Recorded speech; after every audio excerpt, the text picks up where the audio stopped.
ይሄ ለምትመለከቱ ሁሉ ሰላም እንዲሆን እንመኛለን። ጤና ይስጥልኝ። እንዴት አረፈዳችሁ? እንዴት ከረማችሁ? የተወደዳችሁ ተመልካቾቻችን በፋና ቀለማት ከኛ ጋር ስላላችሁ አብዝተን እናመሰግናለን። በረፍት ቀናችሁ ደግሞ የተለያዩ ሐሳቦችን ይዘን እንዘልቃለን። ዛሬ እኔና ብሩክ አብረናለን። በቤታችሁ ሆናችሁ ይሄንን ለምትመለከቱ አንዳች የሚጨበጥ እንድታስቡ የሚያደርጋችሁ ለሳምንቱ የሚሆኑ ነገሮችን እንደምንሰጣችሁ ምንም ጥርጥር የለኝም። ስለዚህ በዚህ እውነት መሰረት ከናንተ ጋር አለን። ብሩክ ደህና ነህ? ሰላም ማይ እንደምን አለሽ? እግዚአብሔር ይመስገን አለን ሁሉ ሰላም ተመስገን ደህና ነኝ በጣም። ከተመልካቾቻችን ጋር እንተዋወቅና ወደ ተገናኘንበት ጉዳይ እናልፋለን።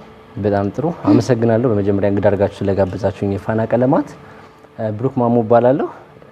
በሙያዬ የሶፍትዌር ኢንጂነር ነኝ። ከዛም ደግሞ ላለፉት 6 ዓመታት በሀገር ውስጥም በውጭ ድርጅቶችም ሰርቻለሁ። ያን ይመስላል። በጣም ቆንጆ ነው። ህይወት ሰላም ነው? ህይወት አሪፍ ነው። ስራም ያው አሪፍ ነው። ጥሩ ነው ያለው አይደል?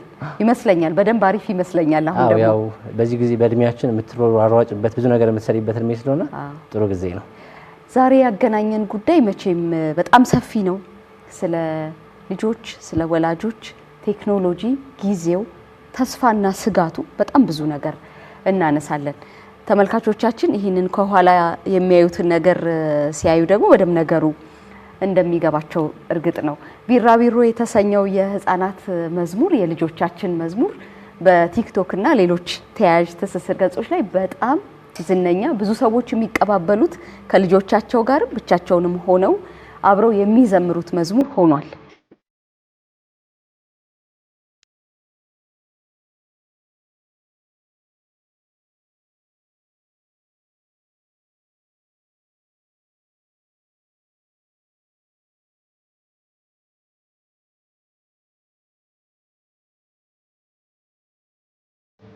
ከላይ እንጀምር። ስትሰሩት ይሄንን አንተና ባልደረቦች እንደዚህ ይሆናል ብላችሁ አስባችሁ ነበር?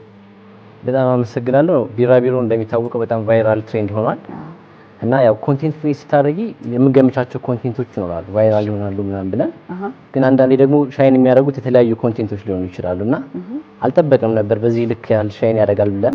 ሌሎች ኮንቴንቶች ነበሩ ቫይራል ይሆናሉ ብለን የጠበቅናቸው፣ ያልተጠበቀው ነው የሆነው እና ብዙ ጊዜ እንደዛ ያጋጥማልና ስፔሻሊ ሰዎች በጣም ወደውታል። በአጠቃላይ አሁን በእኛ ቻናል ወደ 4.5 ሚሊዮን ሰዎች አይተውታል። ግን ደግሞ የራሳቸው ኮንቴንት አድርገው የሚጠቀሙት ያው ቲክቶክ ስለሆነ ብዙ አካውንቶች ላይ አሉ። ሶ አጠቃላይ ወደ 12 ሚሊዮን ደርሷል ማለት ነው። ከዛ ውጪ እኛ አካውንት ላይ ብቻ ወደ 70,000 ሰው ዱዌት አድርጎታል ወይም ደግሞ ሪፖስት አድርጎ ሰርቶበታል ማለት ነው። እና እኛም ደስ ያለን የወደድነው በቃ ቤተሰብን የሚያቀራርብ ነው። አብዛኞቹ ከልጆቻቸው ጋር ከቤተሰቦች ጋር ሆነው ነው የወደዱትና ከጠበቅነው በላይ በጣም ጥሩ ሄዶልናል ነው። አዎ በደንብ እንዴት ነው ቢራቢሮ ለመስራት ያንተ ባልደረቦች ሐሳብ ሆኖ የመጣላችሁ የመጀመሪያው ጊዜ ምን ነበረ? እናመሰግናለን። በአጠቃላይ ቢራቢሮን ከመስራታችን በፊት የነበረው ነገር ምንድነው? የህፃናት ፕላትፎርም አለን፣ አይኖ ኪድስ የሚባል ፕላትፎርም እና ለዛ ፕላትፎርም ኮንቴንቶችን ክሬት እናደርጋለን። እና ኮንቴንት ክሬት ስናደርግ ብዙ ቲም ነው ያለን፣ ወደ 30 ቲም አለን ማለት ነው። እና አብረን የምንሰራው ከዛ ውስጥ ከተለያዩ የልጆች ሙዚቃዎች ወይም ሶንጎች አሉ። እና እነዚህ ሶንጎችን ክሬት ስናደርግ ታይትሎች እናዘጋጃለን። እና እነዛ ታይትሎች ልጆች ሲሰሟቸው አንደኛ እንደ ኢንተርቴይንመንትም እንደ መዝናኛም ሊሰሟቸው የሚችሉ ነገሮች ይሆናሉ። ከዛ ውጭ ግን በዋናነት ትምህርታዊ ነገርም እንዲወስዱበት የሚዘጋጁ ነገሮች አሉ ማለት ነው። ስለዚህ ከዛ ውስጥ አንዱ ቢራቢሮ ነበር ታይትሉ። እና ቢራቢሮ እንግዲህ ከብዙ ነገር ጋር ይያያዛል። አንደኛው የመጀመሪያው የሚያያዘው ምንድነው? የራሷ የእድገት ደረጃ አለው ቢራቢሮ። ልክ እንደ ሰው ልጅ የራሳቸው ደረጃዎች አሉ። ከእንቁላልነት ተነስቶ ይቅርታ በእንግሊዘኛ ልጠቀም አማርኛውን ስለማላውቅ ነው። ላርቫ ፑፓ የሚባል ስቴጆችን አልፎ ነው አዳልት የሚባለው ላይ ወይም ወደ ቢራቢሮ የሚቀየረው። እና ቢራቢሮ መጨረሻ ስቴጅ ላይ ነው ውበቷ የሚገለጠው። ከዛ በፊት ሂደቱ በጣም ደስ የማይል ነው። አሁን አባጨጓሪ ወደ ቢራቢሮ ይቀየራል ብሎ ማሰብ ይከብዳል፣ ግን ያ ነው ሂደቱ።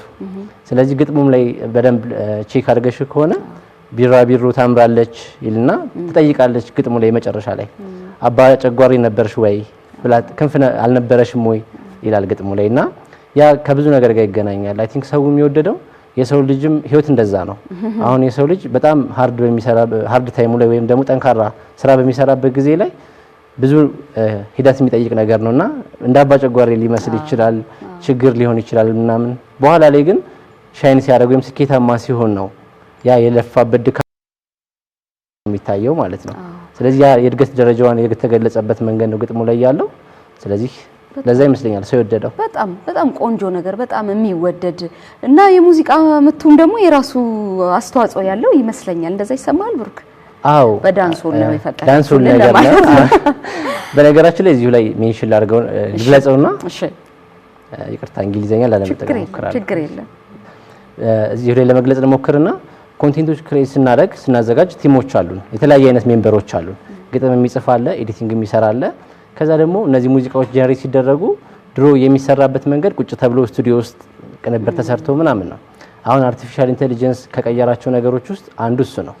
ስለዚህ ፕሮምፕት ነው የሚጻፈው፣ ፕሮምፕት ነው የሚባለው። ለማሽኑ በጣም ሊገባው በሚችለው መልኩ በደንብ ከተገለጸ ያንን ነው የምንሰራው ማለት ነው። እና ከምንሰራው ስራ ውስጥ አንዱ ፕሮምፕት ኢንጂነሪንግ ወይም ለማሽኑ ሊረዳው በሚችለው መልኩ ነገሮችን ከግጥሙ ጋር የሚሄድ ነገር በግልጽ ማስቀመጥ ነው ማለት ነው። በጣም ቆንጆ። ስለዚህ ስለ ኤአይ እጠይቅሃለሁ። እሺ። አንዱ በረከቱ አሁን እያየ ነው ያለነው ነገር ስለሆነ እኔን ጨምሮ በቤታችሁ ያሉ ወላጆች ብዙ ሀሳብ አለብን ስለ ልጆቻችን። እውነት ነው። በተለይ ደግሞ ስልክ ላይ ስለሚያዩዋቸው ነገሮች። እውነት ነው። የአብዛኞቻችን ወላጆች ሞግዚት ስልክ ነው። እውነት ነው። ቴሌቪዥን ነው። እውነት ነው። እና የሚያዩትን ደግሞ መቆጣጠር በማንችልበት ደረጃ ድረስ ነው ያለው። እንደ አንድ ቴክኖሎጂ ሙያው እንደሆነ ሰው ይሄንን እንዴት ነው የምትረዳው አንተ? ስጋታችንን እንዴት ነው የምታየው ማለት ነው? ወላጅ ሲሆን እንግዲህ ትልቁ ገጸ በረከቱ ልጅ ነው። ስለዚህ ለልጆች በጣም ጥንቃቄ ይወስዳሉ ወላጅ ማለት ነው። ነገር ግን ካየነው በተግባራዊ በእውነታው ልጆች ሲያስቸግሩ በቀላሉ ለመሸሽ ወላጅ ስልክ ይሰጣል ማለት ነው። ወይም ደግሞ በጣም ስራ ብዙ ቢዚ ስለሚያደርጋቸው ወላጆች ስልክ መስጠትን ይመርጣሉ።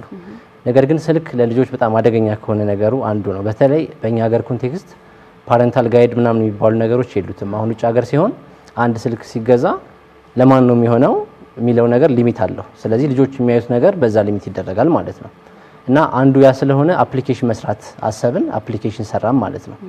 ስለዚህ ወላጆች ለልጆቻቸው ሲሰጡት አብዛኛውን ጊዜ ሰዓት አለው ራሱ በቀን መታየት ያለበት ሰዓት ከእድገታቸው ጋር ይያያዛል። ለምሳሌ እስከ 3 ዓመት ያለ ልጅ በቀን ከ1 ሰዓት በላይ ማጥፋት የለበትም። እነዚህ ስልክ ላይ የሚያዩት ነገሮች ልጆቻቸው ላይ አእምሯቸው ላይ እድገታቸው ላይ ጫና ይፈጥራል። ለምሳሌ አንዱ ቨርቹዋል ኦቲዝም ይባላል። ስለዚህ አብዛኛው ወላጅ ልክ እንደሆነ ሊያስብ ይችላል። ምክንያቱም የሱም ልጅ ላይ ይናገር ይችላል፣ ጎረቤትም ያለ ልጅ ላይ ያወራ ይችላል። እና አፋቸውን መፍታት ባለባቸው ሰዓት አፋቸውን ላይፈቱ ይችላሉ። ያ የሚሆንበት ምክንያት ምንድነው? ልጆች ኮንሱም ማድረግ ብቻ ይሆናል። ስልክ በሚያዩበት ሰዓት ዋን ዌይ ነው ኮሚኒኬሽኑ፣ በቃ ወደ ውስጥ መቀበል ብቻ ነው የሚሆነው። ይወጣ የለም፣ የሚናገሩበት አይናገሩም፣ ኤክሰርሳይዝ አያደርጉም። ደግሞ ከሌላ ልጅም ጋር እንዳይጫወቱ ትንሽ ወላጅ ስለሚፈራ ለልጆቹ ደህንነት ቤት ውስጥ የማቆየት ነገር አለ ማለት ነው። እና አብረው የሚሏቸው ሰዎች በደንብ ከፍ ስለሚሏቸው ልጆች ለመጫወት ፈቃደኛ ይሆኑ። ስለዚህ በዛ ምክንያት ኮሚኒኬሽናቸው ብዙ ነገራቸው ችግር ውስጥ ይገባል ማለት ነው። እያደጉም ሲመጡ ብዙ ልጆች አይተሽ ከሆነ ለመናገር ፈቃደኛ አይሆኑም፣ ዝምታን ይመርጣሉ። ብቻ መሆን እነዛ ነገሮች የሚመጡት አብዛኛውን ሰዓት የሚያሳልፉትና ሳያውቁት የሚወዱት ነገር የሚያዩት ነገር ስለሆነ ዋን ዌይ ነው የሚሆነው፣ መቀበል ብቻ ነው የሚሆነው ማለት ነው። እንደዚህ አይነት ነገሮች ስላሉት ፓረንቶች ለልጆቻቸው ሲሰጡ የሚሰጡት ነገር በሰዓት ገደብ መሆን አለበት ማለት ነው። በጣም ጥሩ። ይሄንን እያወራን ይሄንን የሚመለከቱ ወላጆች እናንተስ ቢሆን በስልክ አይደል ወይ ልጆቻችንን የምታገኙት የሚል ሀሳብ ሊመጣባቸው ይችላል። እውነት ነው። ቢራቢሮ ከኮኮሜለን በምንድን ነው የሚለየው? ይሄንን እንግዲህ በጣም ብዙ ቤተሰብ ውስጥ ያለ መዝሙር ስለሆነ ነው ያነሳሁት እንጂ ሌሎችም አሉ። ይሄኛው ለኛ እንዴት ነው እረፍት የሚሆነን ማለት ነው እናንተ እያደረጋችሁ ያላችሁት ነገር? በጣም ጥሩ። እንግዲህ ልጆች ማየታቸው አይቀርም፣ ግዴታ ነው ያያሉ።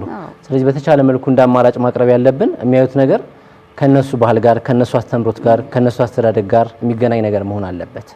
ያ በጣም ትልቅ ኢምፓክት ስላለው ልጆቹ አስተዳደግ ላይ ማለት ነው። ስለዚህ እኛ ለማዘጋጀት እየሞከርን ያለ ነው ከሚታየው ከባክግራውንዶቹ፣ ከቤቶቹ፣ ካለባበሳቸው ጀምሮ እነሱን የሚመስል ሰው ጋር እንዲያድጉ ያንን ወደ ውስጣቸው እንዲቀር ነው። አሁን ቅድም እንዳልኩት አብዛኛው ሰዓት ልጆች ሲያዩ የሚያሳልፉት ሰዓት ላይ ወደ ውስጣቸው የሚያስገቡትን ነገር ነው አእምሯቸው የሚቀበለው። እና አንድ ልጅ እዚህ አዲስ አበባ ውስጥ እያደገ አዲስ አበባ ውስጥ እየኖረ ምናልባት ልጁ አይደንቲቲው ማንነቱ ሁሉ ነገሩ አሜሪካዊ ሊሆን ይችላል ስለሚያየው እሱን ስለሆነ። አዎ ለምሳሌ ብዙ የግል ትምህርት ቤት ምናምን ሄደሽ አይተሽ ከሆነ ቤት ውስጥ ልጆቹ አማርኛ አያወሩም፣ ቢያወሩም ማንበብ አይችሉም። አብዛኛው የግል ትምህርት ቤት ስለሚያውቁት ወላጆች ማለት ነው። ስለዚህ እነዚህ ልጆች አማርኛ ብቻ ሳይሆን የሀገራችንም ቋንቋዎች ቢሆን ሌሎቹንም ኤክሰርሳይዝ ማድረግ አይችሉም። ለምን? የሚያዩት ነገር የሚሰሙት ነገር ሁሉም ነገር የነሱ ያልሆነ ነገር ነው። አሁን ኮኮሜሌ ላይ ሲሆን ወይ እንግሊዘኛ ነው። ከዛ ደግሞ የአረብ ቻናሎች አሉ። ኢቭን አረብኛ የሚችሉ ልጆች አሉ። ስለዚህ ያ ማለት አይምሯቸው ላይ እድገታቸው የሚወሰነው በሚያዩት በሚሰሙት ነገር ነው። ሌላ ደግሞ ምን አይነት ነገሮች አሉ? አሁን ውጭ ሀገር ሲሆን ቀጣይ የሚመጣውን ጄኔሬሽን ወይም ትውልድ ውጭ ሀገር ያሉ ሚዲያዎች እነሱ የሚፈልጉት አይነት ትውልድ የሚያደርጉት በሚያዩት ነገር ነው። ያ ማለት የሚያዩቸው ሙቪዎች፣ የሚያስተላልፉት መልእክት ሁሉ ነገር እዛ ላይ ነው የሚሆነው። ስለዚህ አንዳንዴ አይተሽ ከሆነ ትውልድ አለመግባባት አለ። አሁን እኛ ሀገር ለምሳሌ 90s እኔ አሁን የ90s ልጅ ነኝ። ከዛ ደግሞ ጄንዚ የሚባለው ጄኔሬሽን አሁን ያለው አዎ የቅርብ ጊዜ ማለት ነው። የሌላውን የኛም ወላጆች ትቼ የሁለታችን ጄኔሬሽን ራሱ ከምንሰማው ነገር ከምናደምጠው ነገር ከንግግራችን በጣም ብዙ ልዩነቶች አሉ። አሁን ያ ለምን ተፈጠረ አይባልም፣ የጊዜ ሂደት ነው። ግን ምክንያቱም እኛ ከምናየውና ኮንሱም ከምናደርገው ነገር ይመጣል ማለት ነው። ስለዚህ ያ አእምሯችን ሼፕ የምናደርገው ከምናያቸው ነገሮች ነው። ለምሳሌ አንዳንድ በጣም ኖርማል ያልሆኑ ነገሮች በአዲሱ ጄኔሬሽን ኖርማል እንደሆነ ሊታሰብ ይችላል። ያ ከየትም አይመጣም፣ ብሬናችን ላይ ከሚጫንብን ሚሞሪ ከዛ ከብዙ ነገር አንጻር ነው። ስለዚህ ቢራቢሮ ቢያንስ በሚናገሩባቸው ቋንቋዎች በአካባቢያቸው በህይወታቸው በቤታቸው ዙሪያ መሆኑ ለልጆቻችን እንደ አንድ ትርፍ ልናየው እንችላለን። አዎ እንደ አጋጣሚ ቢራቢሮ ቀድሞ ወጣ እንጂ በጣም ብዙ ናቸው ያሉን ኮንቴንቶች ወይም ሶንጎች እና ሁሉም አገርኛ ናቸው። ካራክተሮቹ አገርኛ ናቸው። በቃ ከዚህ በፊት የሌሉ ነገሮች አሉ አይደል? ሚዲያ ላይ ፕሮዲዩስ ለማድረግም ይከብድ ነበር። ለምሳሌ አንድ አኒሜሽን ሙቪ ሲሰራ በጣም ብዙ ነው ዋጋው ወይ ወጪው። ስለዚህ ለኛ አገር የማይሰራበት ሪዝን ያ ነው። አሁን ግን አርቲፊሻል ኢንተለጀንስ ሲመጣ ቀላል ያደረገው አንዱ ነገር እሱ ነው።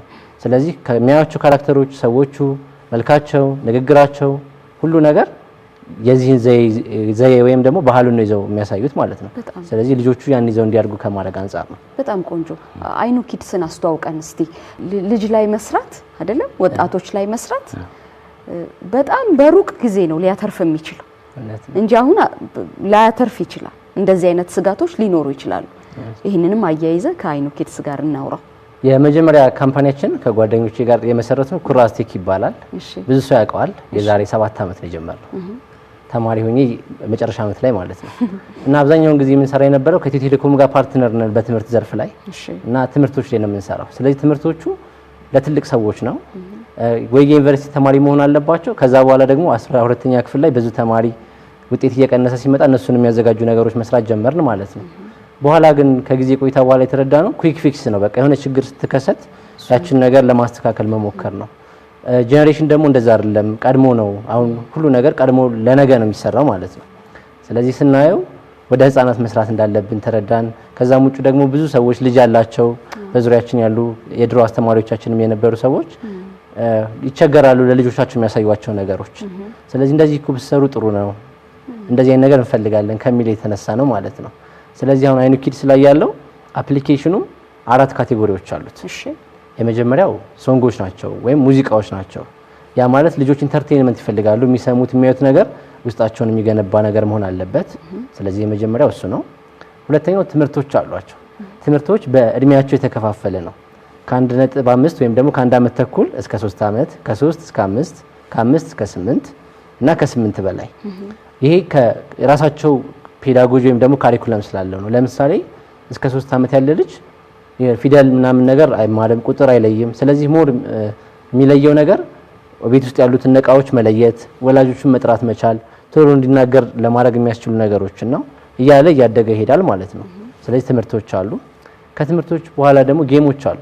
ህፃናት ሊጫወቷቸው የሚችሉ ጌሞች አሉ። ብዙ ጌሞች አሉ። ለምሳሌ አንዱ እንደ ቀልድ ድሮ በባቄላን የተማረው ምናምን ይባላል ሂሳብ። ስለዚህ ሀሳቡ ምንድነው? 4ን ለማስተማር 2 ባቄላ እዚህ ጋር ይቀመጣል፣ ከዛ 2 ይቀመጣል፣ ይቆጥራቸውና 4 ይሆናሉ። አሁን ለምሳሌ ለሱ የሰራነው ጌም አለ። ዶሮዎች ናቸው።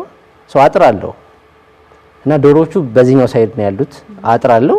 ጨዋታው አጥሩን ማዘለል ነው። ስለዚህ ወደዚህ ማዘለል መደመር ነው፣ ወደኋላ ዶሮዋን መመለስ መቀነስ ነው። ስለዚህ ልጆች ያንን እንደ ትምህርት አያዩትም፣ እንደ ጨዋታ ነው የሚያዩት። ስለዚህ በደጋገሙት ቁጥር ትልቅዬ ነጥብ ለማምጣት እየተማሩ አይምሯቸው ቶሎ ካልኩሌት ማድረግ ወይም ደግሞ መደመር መቀነስ መቻል እንደ ጌም እያደረገው ይሄዳል ማለት ነው። ስለዚህ ከትምህርት ስርዓት አንዱ መስተካከል ያለበት አሁን ላለው ጄኔሬሽን ወይም ትውልድ ጌሚፋይድ መሆን አለበት ትምህርቱ እንደ ጨዋታ መሆን አለበት። ካልሆነ ግን ቴክኖሎጂው በጣም እየጨመረ ሲመጣ የአቴንሽን ስፓናችን ራሱ የሆነ ነገር ረጅም ሰዓት ማንበብ ምናምን የሚለው አብሮ እየቀነሰ እየወረደ ነው የሚመጣው። ምክንያቱም አሁን ቲክቶክ ከመጣ በኋላ ኖቲስ አድርገሽ ከሆነ አጫጭር ነገር ነው ሰው ሊያነባ አይችልም። ትዕግስትም እያጣ ነው። ያ ለምንድን ነው? ሳይኮሎጂካሊ የሆነ ብዙ ኢንፎርሜሽን በፊት ማንበብ ምናምን የሚጠበቅብን በአንድ ደቂቃ በሁለት ደቂቃ እያየን ስለሆነ ማለት ነው። ስለዚህ ለልጆችም በሚወዱት መልኩ ሲሆን መንገዱ መቀየር ማለት ነው። ስለዚህ እንደዚህ አይነት ጌሞች አሉ። ከዛ ውጪ ሌላኛው የወላጅ ወይም ደግሞ ፓረንታል የምንለው ነው እና ፓረንታል በጣም ትልቅ ነገር ነው። ራሱን የቻለ በጣም ሰፊ ነገር ነውና አንዱ ችግር ምንድነው? ቴክኖሎጂ እያደገ ሲመጣ የሚመጣው ልጆቹ ከታች የሚመጡት ከወላጆቻቸው በላይ በጣም አዌር ይሆናሉ ስለሚጠቀሙት ነገር ማለት ነው። በነገራችን ላይ ስልካችንን እኛ እናቀውም የነሱ ያክል። ለምሳሌ የልጄን ያክል እኔ ስልኬን አላቀው። ብዙ ቤትም እንደዛ ይመስለኛል። ብዙ ቤት እንደዛ ነው። ስቲንካይንን አርግልኝ ብለን ነው የምንሰጠው። ያ ማለት በቃ ልጆች በደንብ አዌር ናቸው ማለት ነው የሚጠቀሙት ዲቫይስ ላይ ወይ ስልክ ላይ። ሌላኛው ነገር ወላጆች አንደርስታንድ የማያደርጉት ነገር ስልክ በጣም ለልጆች አደገኛ ነገር ነው። ስፔሻሊ የሚጠቀሙት የሚጭኑት አፕሊኬሽን ብዙ ነገር። ለምሳሌ አሁን ወላጅ ለልጁን ቤት የሚያቆየው ወይ ስልክ የሚሰጣቸው ሰፈር ውስጥ ከሌላ ልጆች ጋር እንዳይሉ ሊሆን ይችላል፣ ወይ ደህንነታቸውን ለመጠበቅ ሊሆን ይችላል። እንደዛ አለውና አንድ ልጅ ለምሳሌ ተገቢ ባልሆነ እድሜው ስልክ ተሰጠው ማለት ሁሉም ነገር ስልክ ላይ ነው ያለው፣ ሶሻል ሚዲያም ስልክ ላይ ነው ያለው እና ያ ልጅ በጣም አደገኛ ለሚባል ሰው ወይም ደግሞ ለምንፈራው ነገር በጣም ተጋላጭ ሊሆን ይችላል። ስለዚህ ወላጆች የሚመጣውን ነገር መቆጣጠር ስለማይቻል ሁሉም ነገር እዛ ጋር በቃ አቬሌብል ነው። ሁለተኛው ወላጁ የልጁን ያህል አዌር አይደለም። ልጆች ቶሎ ነው የሚማሩት። ስለዚህ አክሰስ የሚያደርጉበት መንገድ በጣም ፈጣን ነው። ስለዚህ ለዛ የመጀመሪያው እንደ አይቲ ባለሙያነት የሚመክረው ወላጆች የሚጠቀሙበትና ልጆች የሚጠቀሙባቸው ስልኮች መለያየት አለባቸው። ምክንያቱም አሁን ታብሌት ሊሆን ይችላል ለልጆቻቸው ለመማሪያ መንገድ ለብቻው መኖር አለበት ማለት ነው። ያ ካልሆነ ግን ምናልባት ወላጅ ልጆቹን የጠቀመ መስሎት ጥሩ ነገር ላይሆን ይችላል ማለት ነው። በጣም ጥንቃቄ መደረግ ስላለበት እኔም በቤተሰብ ብዙ ልጆች ስላሉ እንደዚህ አይነት ነገሮችን ስለማይ ነው። ሁለተኛ ወላጅ ስራ ይበዛበታል፣ ብዙ ሩጫ አለ። ስለዚህ ቲቪ ከማየት ጀምሮ ልጆቹ እረፍት እንዲያገኝና እንዳይጨቀጭቁት ሲል ብቻ አለ። ያ ትልቅ ከባድ ነገር ነው። ልጆቹ እድገት ላይ የሚያመጣው ራሱ የቻለ ጫና አለ። ስለዚህ እነዚህ አይነት ነገሮችን በበለጠ ወላጅ ትኩረት ሰጥቶ መስራት አለበት ብዬ አስባለሁ። ስለ ኤአይ እያወራን ነበር። መቼም ተአምር ይመስለኛል እሱ ነገር። እንዳንተ ላለ ቴክኖሎጂ እንጀራው ለሆነ ሰው ምን ማለት ነው? በጣም ጥሩ ጥያቄ የጠየቅሽኝ። በቀጥታ በትክክል ሰው ሊሰማው የሚገባ ነገር ነው ብዬ አስባለሁ። አሁን እኔ ስወለድ የዛሬ 28 ዓመት ሆነኝና ገና ከተመረኩ 6 ዓመቴ ነው። እሺ ይሄ ሁሉ ተአምር እየሰራ ያለው በ6 ዓመትና በ28 ዓመት። ለኛ ቴክኖሎጂ ላይ ለሚሰራ ሰው ይሄኛው ጊዜ በጣም ጎልደን ታይም የሚባል ነው። ለምን ነገሮችን በቀላሉ ማድረግ የምችልበት ነው። ለምሳሌ አንድ በኤአይ የሰራ ነው የቢራቢሮ ቪዲዮ በአኒሜሽን ብንሰራው በፊት በነበረ ቴክኖሎጂ በጣም ረጅም ጊዜ ነው የሚወስደው። ኢቭን ይሄንን ቪዲዮ ኤክስፖርት ለማድረግ ካራክተሮቹ ተሰርተው ምናምን በሰዓታት ነው የሚፈጀው። ለዛም ደግሞ የሚፈልገው ኮምፒውተር ኖርማል ሳይሆን በጣም ትልቅ ግራፊክስ ካርድ ያለው ፕሮሰሲንግ ካፓሲቲ ትልቅ የሆነ እንደዛ ስለሆነ ነው እኛ ሀገር ሙቪዎች የማይሰሩበት ሪዝን ማለት ነው። አሁን ግን አንድ ሰው አይዲያ አምሮ ውስጥ ያለው በደንብ ያን ነገር አንደርስታንድ ማድረግ የቻለ ሰው ቁጭ ብሎ ሊሰራው የሚችለው ነገር ነው ይሄኛው። በነገራችን ላይ ክሬዲት ሳልሰጥ እንዳላልፍ ብዙ ሰው ነው የተሳተፈው እዚህ ስራ ላይ። ግን ግጥሙን ላይሪክሱንም ሁሉንም ነገር የሰራችው ሰላም መብራቱ ትባላለች። ብራቮ ሰላም። እና እዚሁ ጋር ስራ ስንሰራ በአካል ተገናኝተን ያወቅነው ሁሉ ነገር አልቆ ከ6 ወር በኋላ ነው እንጂ በርቀት ውጭ ሀገር የሚሰራም ሰው አለ፣ እዚህ የሚሰራ ሰው አለ። ሁሉም ቲም በአካል ስለተዋወቅ በሪሞት ነበር የምንሰራው ማለት ነው 6 ወር። ልክ ሲያልቅ ነው የተገናኘነው በአካል ላውንቺንግ ላይ። ያ ማለት ይሄኛው ነገር የማይታሰብ ነው ከዚህኛው ጊዜ በፊት ማለት ነው። እኔ ቅድም ነገርኩሽ ውጭ ሀገር ሰርቻለሁ፣ ብዙ ድርጅቶች ብዬሻለሁ። ከዱባይ ሰርቻለሁ፣ ሳውዝ ኮሪያ ድርጅቶች ሰርቻለሁ እና በአካል አንዴ ወይ ሁለቴ ነው የሄድኩት። ከዛ ውጭ ግን ሁሉንም ነገር ከቤት ነው የምሰራው ማለት ነው። እና ይህ ማለት በቃ ይሄኛው ዘመን የቀየረው ነገር አለ ማለት ነው። ቅድም ወደ አነሳው ሐሳብ ስነሳ ኢንተርኔት ሲነሳ የዛሬ እኔ ስወለድ 28 ዓመት ምናምን ሲጀመር ኢንተርኔት የሚለውን ነገር ብዙ ሰው አንደርስታንድ አላደረገው ምን ያህል ነገሮች እንደሚቀይር ማለት ነው። አሁን ግን ኢንተርኔት ከኦክሲጅን ያልተናነሰ ለአንድ ሰው በጣም አስፈላጊ ነገር ነው። ከዛም ውጭ ደግሞ ካየሽ ወደ ብር ስታዩ አሁን ቢሊየነር ሊስቶችን ብታይ የትኛውም ዓለም ላይ ሙሉ ያሉት የሚሸጥ ነገር የላቸውም፣ እንደዚህ ፕሮዳክት ምናምን የላቸውም። ቨርቹዋል የሆነ ነገር ላይ ነው ያላቸው ማለት ነው። ወደ ኤአይም ስንመጣ ኤአይ በጣም እየጀመረበት ያለው ነገር ነው። ገና በጣም ህፃን ነው። እንደ ቅድም እንደ ቢራቢሮ ገና ላርቫ ስቴጅ ላይ እንቁላሉ ስቴጅ ላይ ያለ ነው እና ቢራቢሮ ዋጋ ሲደርስ ምንድነው የሚያደርገን? ኤአይ ውጭ ሀገር ብዙ ቦታ ደርሷል ብዬ አስባለሁ።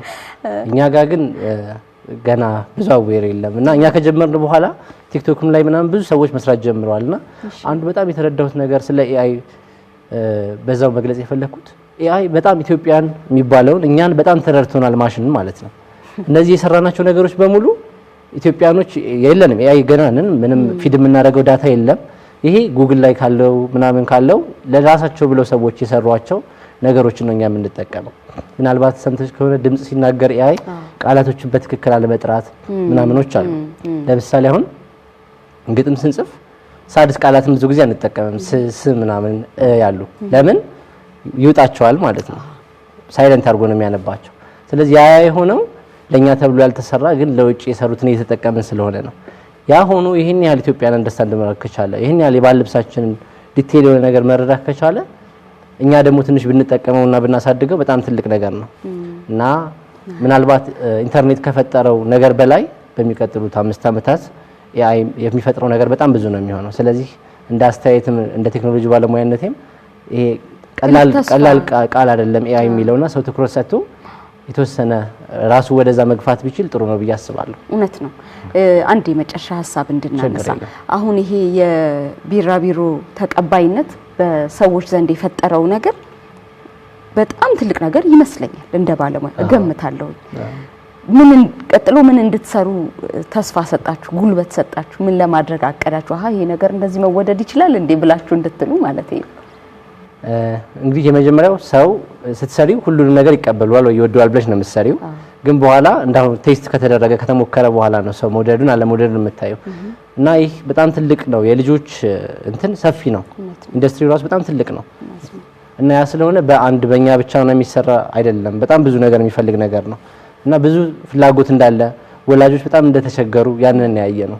በተለይ ከኛ ሀገር ውስጥ ከሚኖር ወላጅ በላይ ውጭ ሀገር የሚኖር ወላጅ ለልጆቹ በጣም ሴንሲቲቭ ነው።